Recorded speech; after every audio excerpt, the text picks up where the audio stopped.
Donaghmore High Cross. This is the original one. There's a replica one in here too. The High Cross in Donaghmore is one of the best preserved crosses of its kind in Ireland. It dates to the 10th century. These crosses served to mark the site of a monastery and were also important as a teaching tool. The High Cross in Donaghmore is 4.78 metre high and was erected in its current location in 1776 by the Reverend Vincent after being buried to hide the crosses during the 17th century at a time of much hostility in Ireland and when many high crosses were destroyed. The Donaghmore High Cross is in fact made up of two separate crosses. High crosses were developed from Christian traditions in Western Europe during the Roman Empire. While the tradition declined in mainland Europe in the 5th to the 8th centuries, Ireland continued to develop and erect high crosses on monastic sites, with the remains of up to 200 high crosses still surviving today. High crosses served a number of purposes, including the marking of religious boundaries, usually 3 crosses to the west, east and south of a site, representing the teachings of the church and as a focal point for religious gatherings and prayers. These high crosses were being erected at a time when the majority of people could not read. Since Donaghmore High Cross has deteriorated over the 1,000+ years since its construction, the local historical society commissioned an interpretive high cross.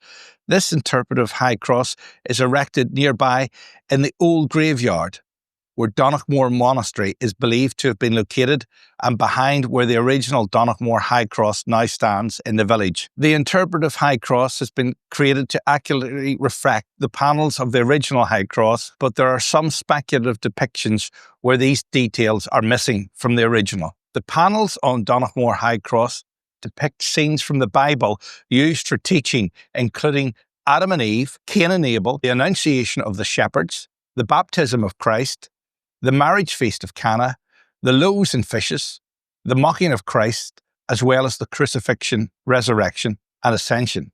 Donaghmore High Cross also depicts scenes of mythology and decorations such as Romulus and Remus, a horseman, various animals and Celtic ornamentation.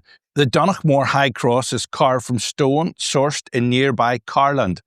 The stone would have been cut into rough shape, transported to the site and then carved in position. The carver would have followed the scheme for the panels that were to adorn the finished cross. The cross would then most likely have been brightly painted to highlight the biblical scenes.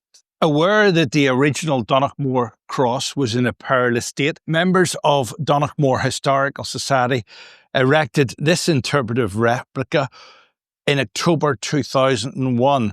Funding for the project was granted by the Rural Development Council, Dungannon and South Tyrone Borough Council, and by donations from society members. The work was done by David King of A. Robinson and Sons of Annalong, and it's pretty spectacular. In order to ensure accurate and faithful representation of the original details of the old cross, the Society conducted comprehensive research in the available records to determine the most likely appearance of some of those carvings that have been lost in the 1,000+ years of existence.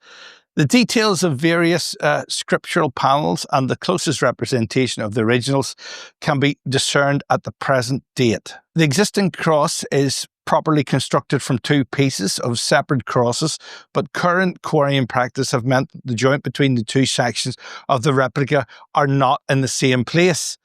The capstone is speculative, but was a popular feature of Irish high crosses of the 9th and 10th centuries and represents in miniature a church of the period. In all other respects, this new high cross faithfully reflects the likely appearance of the original. The only detail of the original cross still to be determined is the colouring that would have adorned it when it was first erected, to enhance its purpose as a sign that visitors were entering an ecclesiastical site.